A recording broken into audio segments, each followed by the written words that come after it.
Good morning, everyone. Good morning, good morning. Let me see if I can adjust this a little bit there. Whoa. Everybody's falling away. All right. Revelation chapter 20. We are on the way. We are on the way to the end. The end is in sight. The end of Revelation is in sight. All right, this morning we're going to look at why John says what he says. And we're going to look at a couple different methods of how he says things in the second half of chapter 20. So last week we looked at the first half of chapter 20. If we back up even further and we look at the big picture, chapter 18, the beast and the false prophets are destroyed. Chapter 19, chapter 18, Babylon is destroyed. Chapter 19, we have the beast and the false prophet destroyed. Now there's only a few things left. We have the devil himself and the people that are around him. And then we have death and Hades themselves. The actual act of decay and destruction themselves will be done away with in this lesson. But I want to bring something up, and this is at the end of chapter 20. I want to bring it up before we even start the lesson, because I want this to be the ultimate goal of where we're going with this. And that is in verse 11. It says, "Then I saw a great white throne, and him who was seated on the throne, and from his presence the earth and the sky," depends on what version you have, but that word for sky, remember, is the same word for heavens. So the heavens and the earth fled away from God and his presence, and no place was found for them. Why does it say that? Because it seems that the earth had been corrupted, right, with the evil that had been done on the earth. And heaven had been a place where Satan was also at one point in time. That's where Satan had his initial rebellion, was in heaven, right? And so the first heaven and the first earth were what God originally intended to be perfect, but it didn't work out that way. But now, with all the obstacles to the ultimate goal of God reuniting with his people, now with all those obstacles out of the way,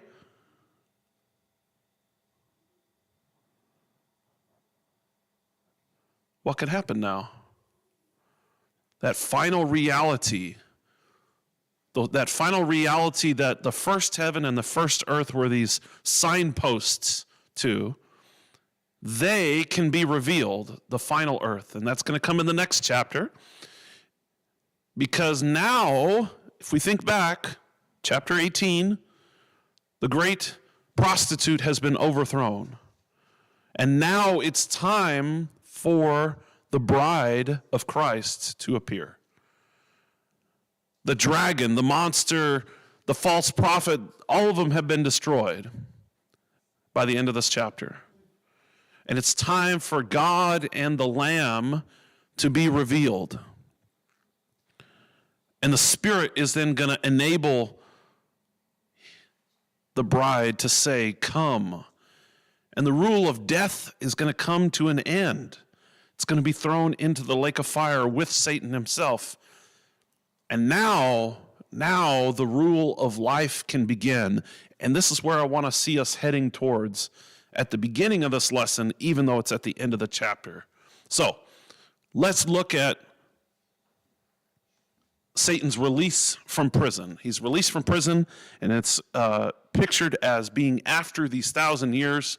And so these 4 verses, they paint a picture for us of the release of Satan. Remember, this is metaphorical language that's being used here of his 1,000-year imprisonment, and his 1,000-year imprisonment and his release is for the purpose of something, and it tells us that it's for the purpose of gathering the nations for that final assault on the people of God.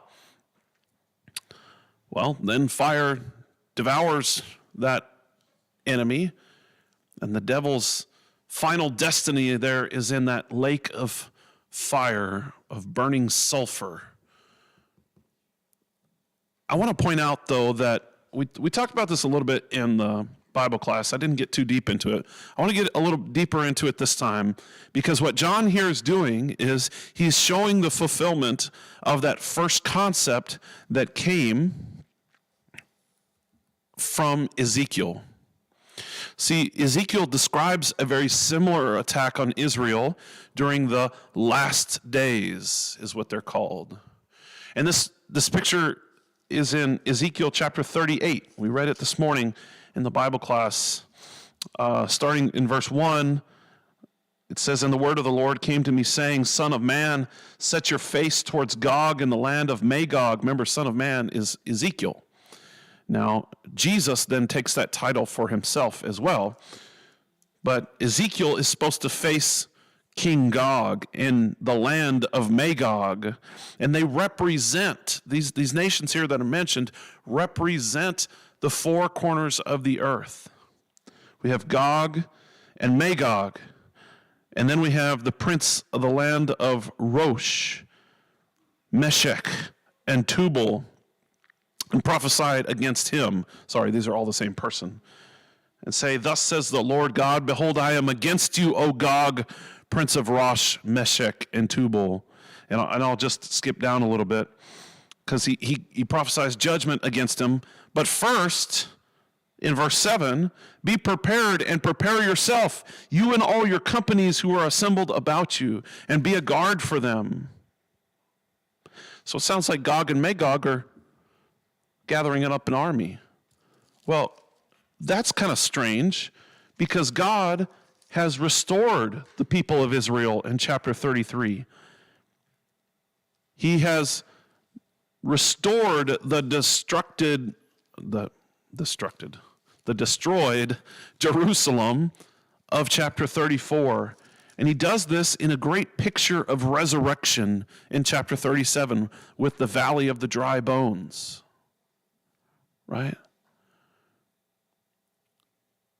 It's no coincidence now that in chapter 38 we see this army coming immediately after chapters 34 through 37.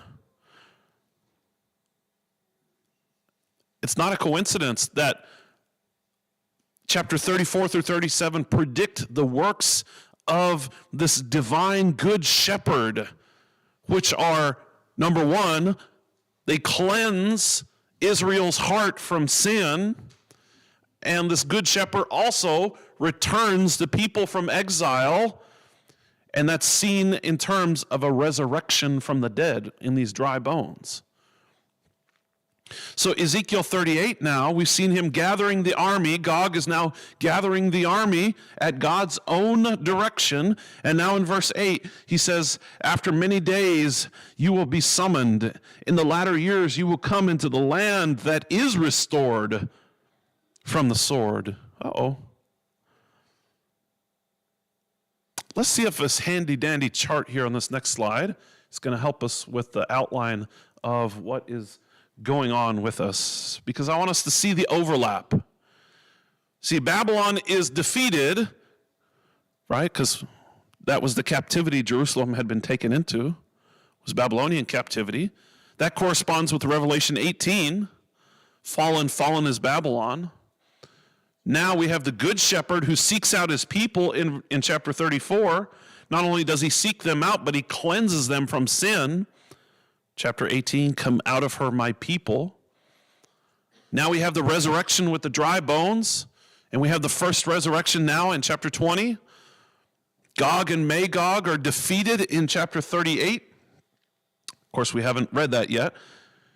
God tells Magog to do these things, whose inhabitants have been gathered from the many nations and the mountains of Israel, which had been a continual waste, but its people were brought out from the nations, and they were living securely, all of them. So Israel's living securely, but there's this threat still. And that's where we get the image that we see now in Revelation 20. And so we should notice that Ezekiel and Revelation, the destruction follows the description of the Messianic kingdom, the Messiah, Jesus, coming, establishing rule over his people. When Israel is restored to Zion, to the mountains of Israel, it says. And then comes the warfare of chapter 38 and 39. And so at the end of chapter 39, it mirrors Revelation again, where there's another scene where Yahweh gathers Israel into his own land with this great rebuilt temple, and it uses the language of the New Jerusalem. And so I think we need to say one more time that if we're going to understand what's going on here, if we're going to understand the release of Satan, because it seems so counterintuitive, like you had him locked up, why'd you let him out? Right? Even though it's so unexpected and unwelcome by us, it seems to be part of God's divine plan to ensure that every bit of evil, every trace of it is rooted out from this world. He's allowing this great transformation now, after that evil has been removed, into a new heaven and a new earth. That can finally take place after all the evil has been removed. And that Satan, the accuser, has to do all that he can do right now to root out every bit of evil. And then he too has to be destroyed. It's almost as though, I want you to think of an image. If you have a horse stall, you ever been in a horse stall? You ever been around horses? They stink, they poop, they pee. That's what happens with animals, right? That stuff has to be cleaned up. Those animals can't live in that poop. And so you can imagine Satan as being a broom, and God is using this broom to sweep out the stall. And then he just throws the broom into the fire too, because who wants to use that broom inside their house anymore, right? That's sort of the picture that we're seeing here. It's horrible work, but it has to be done to cleanse the earth. One thing I want to bring up is the whole set of pictures here of Revelation is like, it's not a linear sequence, and I've been saying this every lesson. It's not a linear sequence. Revelation is not about year such and such, and this king here doing this, and this president doing this, and this Russia over here doing this. That's not what Revelation is about. Revelation is a kaleidoscope. You ever look through a kaleidoscope, and when you turn it, you see different patterns and different things, images? Well, those patterns and those images point beyond themselves into the deepest, darkest mysteries of sin and death. And the same is true for the geographical symbol of these nations here in Revelation chapter 20. This is not about physical nations. This is about showing the evil of the world that is for all time around us until God calls time, right? So we have the place where God's holy people are encamped. We have this beloved city. This has nothing to do with a location in the Middle East, right? It's not what this is about.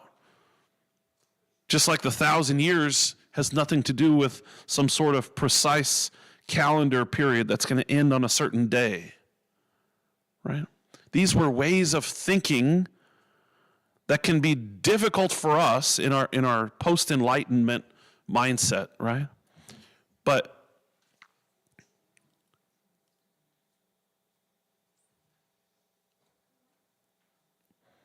it's only difficult for us because our minds slip so easily from metaphor into metonymy. And I have behind me the definition sort of both of these. We went over these in class. But the problem is we're slipping from symbol into the actual thing that is referred to. Like someone who hears that their friend he's late for an appointment. And so what does he say? He says, I have to fly. And then we're just mind blown when we don't see him getting in an airplane or a helicopter, right? That is slipping from metaphor or from metonymy to metaphor. And so we're slipping from the symbol, the word fly, we're slipping from that into looking for the physical. Well, how is he going to fly? Is he going to use an airplane? A helicopter? Metaphor compares two unrelated concepts. But metonymy substitutes the thing named for the thing meant. So the word, I'm going to fly. He's not going to sprout wings. That's not what's going to happen. He's going to go quickly. If he says, he's a horse, that's metonymy. He is like a horse is a simile, technically, but that's under the category of metaphor. So you can kind of see how those things work now. Now, when we go to apply these things, it's important because in this final scene of this chapter, we see this great white throne. And this is the scene of the final judgment, right? Earth and sky are no longer needed. The time for the world is over. And this imagery fits very well with New Testament teaching. Let's look at Hebrews chapter 1. Hebrews 1. Let's try that. We have Jesus as being greater than the angels. Chapter 1, and then halfway down we see this poem.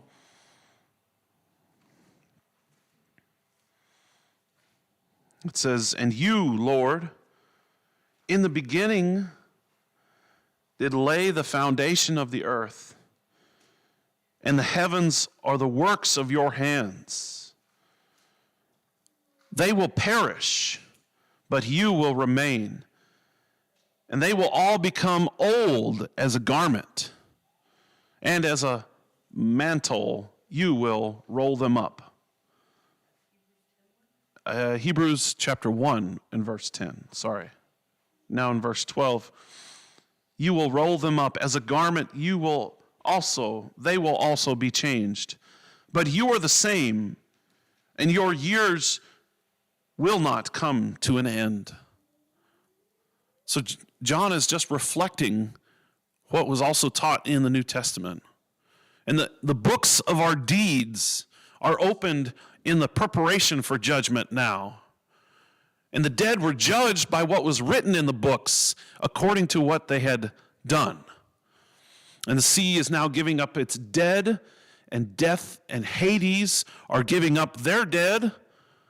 And that just goes to further emphasize the point that this final judgment, in this final judgment, nobody will escape. Because death and Hades are thrown into the lake of fire. So there's no more death at this point. There is no more Hades. There's no more waiting for the ultimate state.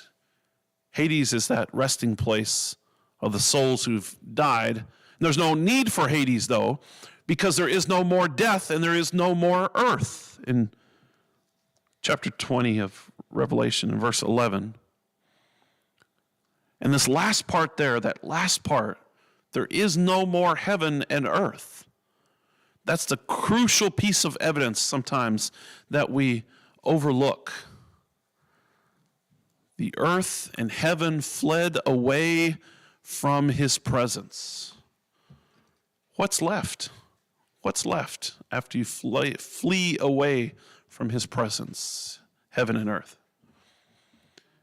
And the great point is that there's nothing except for God, except for the great expectation of judgment before the only remaining great force in the universe.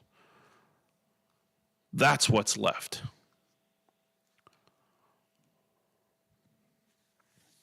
So verse 15 has the critical message for us then. Verse 15, and if anyone's name was not found in the book of life, he was thrown into the lake of fire. That book of life represents the scroll that has on it the roll of citizens, this list of citizens who are in God's kingdom by faithfulness to the Lamb. The ones who have conquered will be clothed with white garments.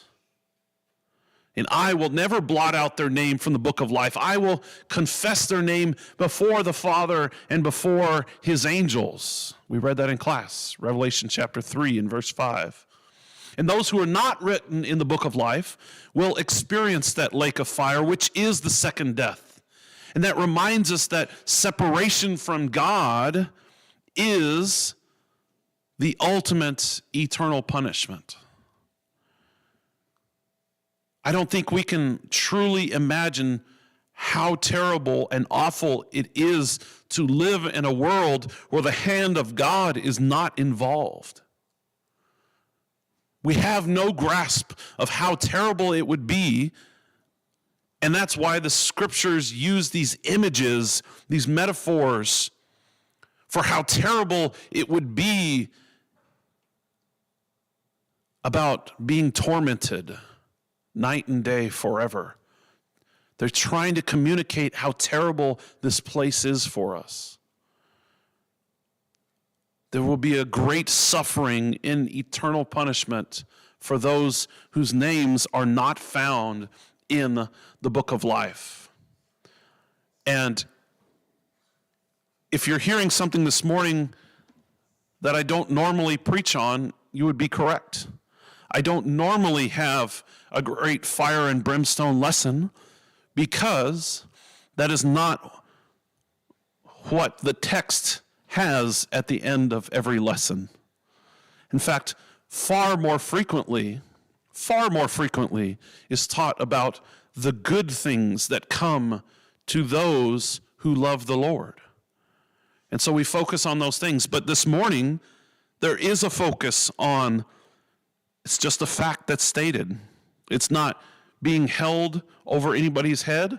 It's just a fact that's laid out for us in front of us today, this morning, that if anyone's name is not found in the book of life, they were thrown into the lake of fire. And so we find ourselves standing before the judgment seat. When we find ourselves standing before that judgment seat of Christ, the question is, will our names be found in that book of life? And I think with the aid here of what we've been reading in Revelation and with the blood of Christ, we can answer both of those questions with being a yes, a resounding yes. We can find our names in the book of life. By the grace of God and by the blood of Christ and by the regeneration of the Holy Spirit, we can be born again and live this life that will prevent us from experiencing that second death. Instead, we're going to hear words like, "Well done, my good and faithful servant. You were faithful over a few things. I will make you a ruler over many things. Enter into the joy of your Lord." That's Matthew 25, verse 21. And so in our next two lessons, we're going to consider that beautiful depiction of what the joy of your Lord will look like in John's vision. And that's the lesson for this morning from Revelation chapter 20. I want you to think about the joy of your Lord that comes out of chapter 21 and chapter 22. That's the lesson for this morning. If anyone needs the prayers of the congregation or the waters of baptism or whatever it is, we can help you with those things. Please contact us. If you're listening online, at sitkachurch@gmail.com, or if you're local here in town, just come by the building, Sitka Church, and we can help you with that. Have a good morning, everyone.